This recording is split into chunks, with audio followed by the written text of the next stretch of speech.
Have your costume yet? You're going to want to see this. Up next, which costumes are on the way out and which one is expected to be the most popular this year? In school bus safety, after several crashes here in the Valley, a new test shows the importance of seat belts and how they could save your child's life. And remember, the Chopper 13 is bringing you breaking news fast and first. We'll be right back.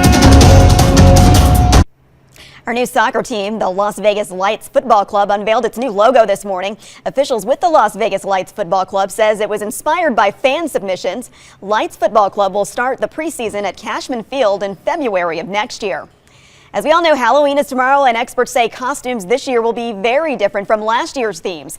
In 2016, Donald Trump and Hillary Clinton dominated, but this year, people are getting away from politics. According to the National Retail Federation, 200,000 fewer people purchase political costumes. Instead, according to Google, they are going toward superheroes, especially Wonder Woman. And retailers are expecting you to spend a record $9.1 billion on Halloween this year. According to the National Retail Federation, consumers are expected to spend $3.4 billion on costumes, $2.7 billion on candy, and then another $2 billion on decorations. That's on average just over $86 for every American. Up next, an update on that dramatic rescue at sea. The two women saved after 5 months on a storm-battered sailboat share their story and recount how they were able to survive. And a family in mourning gets a horrific surprise from the funeral home, the mix-up that caused even more grief for this family.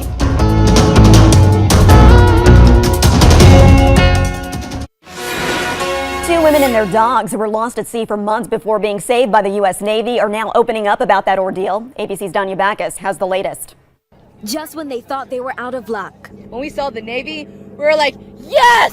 A wave and kisses the moment a rescue team finally reached Jennifer Apple, Tasha Fuyaba, and their two dogs, Valentine and Zeus. We had tears going down our eyes, and we're like, okay, they see us, they see us. The four were adrift at sea for 5 months. Their harrowing ordeal started in May as they were attempting a pleasure sail from Hawaii to Tahiti. But shortly after their departure, a massive storm crippled their engine, damaged the boat, and at one point, sharks rammed their vessel. When those things would hit the boat, my own teeth would rattle in my head, and really, we were kind of on the ground just praying. For months, their distress calls and signal flares went unanswered, and their year-long supply of food was almost gone. When we realized we weren't no one was assisting us, we actually talked about how we believed we'd been left for dead. Yeah. And that was it. They were drifting aimlessly 900 miles off the coast of Japan until after more than 150 days of waiting, a Taiwanese fishing vessel spotted them and alerted the Navy. The women are now grateful to the sailors and crew members aboard the USS Ashland who not only saved them, but welcomed their dogs with open arms. Nearly 6 months of just,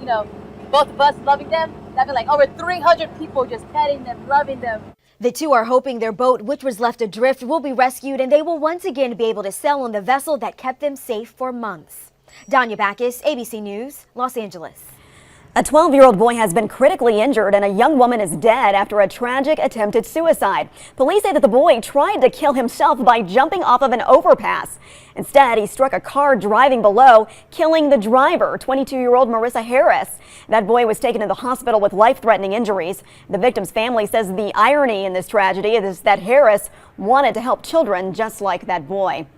And now to a look at school bus safety. A majority of buses in America don't have seat belts, even though they can save lives in an accident. A school bus slammed by a semi-truck. That was a test shown for the first time to the public. 6 dummies had seat belts and 4 of them didn't. One of those dummies flew out the window. The test was put on by seat belt maker IMI, demonstrating its new model. Their creators say that the biggest safety feature is the 3-point seat belts, which can help prevent students from being tossed around.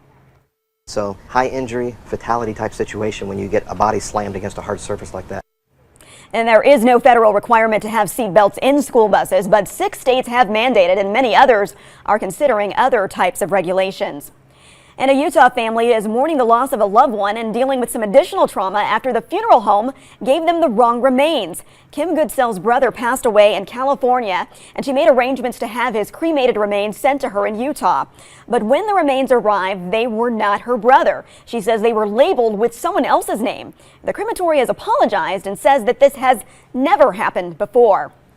And today, much of the Northeast is cleaning up after getting smacked last night with a powerful storm packing hurricane-force winds and torrential rain. ABC's Maggie Rulli has the latest from New York. Cleanup crews are out in full force across the Northeast, desperate to get power back to the hundreds of thousands of people still in the dark. Howling wind, heavy rain.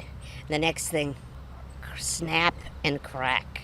The region recovering from that powerful storm that ripped up the coast on Sunday. At one point, 1.2 million people were without power. Others trapped on board this Amtrak train for 15 hours. Stayed for the whole time without light, without electricity. Hurricane-force winds slapped the coast, whipping more than 80 miles per hour in Rhode Island. I was just about to go to sleep when I heard a loud explosion, a boom. Sending this gazebo in Rockland, Maine flying into the air, toppling trees right onto utility lines, and slicing through houses in Methuen, Massachusetts. This one destroying a bedroom that belonged to Lisa Gomez's son. Luckily, he wasn't home at the time. It could have been devastating. It could have been devastating. Now concerns over cresting rivers and flash floods in New England, with some rivers rising 7 to 10 feet. The storm, fueled by the remnants of a tropical storm that hit Florida over the weekend, spawning at least 4 tornadoes. That community now also left cleaning up. It's getting sunny out now here in New York, but high winds remain in many areas, making it difficult for crews to restore power. The governor of Maine even declared a state of emergency to give his crews the flexibility they need to get the power back on for as many people as possible. Maggie Rulli, ABC News, New York. And now let's check in again with 13 First Alert Chief Meteorologist Brian Schofield. I'll tell you, after that package, I'm not sure that our weather is, I could even complain. I mean, I was going to show you some strong winds and some cooler temperatures, but that's some rough stuff. So what we have obviously doesn't compare, but it's a big deal to us because you get those nuisance winds in here, and it looks like they'll be a little bit beyond that, getting out of hand. Yeah. We'll throw in some more cloud cover, not quite done with yet, and I'll show you what computer models say about chances for rain coming up here. So just stay with that one. We'll definitely see some changes on the way, but look at those beautiful 80s, some spectacular stuff. Saw a tweet that some people still think this is the summer-like weather, but I'll tell you that it certainly has been quite warm lately. That is going to change big time. We're going to be dropping down those temperatures and ramping up the wind. Look at that wind go up there by this coming weekend. It's never too early to plan for the weekend, and that's exactly what we're doing. Look at that for the next couple of days, starting Thursday, end of the week, early in the weekend, getting those winds up there. But it's been a while since we've seen any sort of rain, anything to really change the landscape out here. 52 days. I'll show you what a computer model says about that. But in the meantime, we're looking okay. Desert Doppler cloud cover.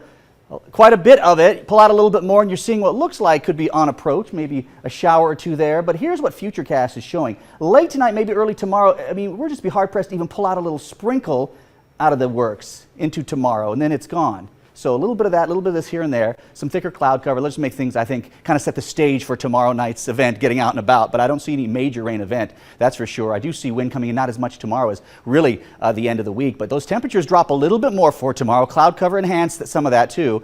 Sunrise Manor, 77. Some good-looking temperatures, I think. What a wonderful day. That means in the evening hours, most people won't have to wear jackets necessarily. But it's always good to keep one handy if you get a little cold a little early there. Take a look, Lake Mead 79 degrees to end off the day tomorrow. So planning on the weekend, big wind coming in, maybe a stray shower over the weekend. It'd be about time. Look at those temperatures dropping big time, and even more so by early next week. Oh, and don't want to fail to mention, we're actually falling back. It's that time of year again. So the temperatures do continue to drop throughout the week.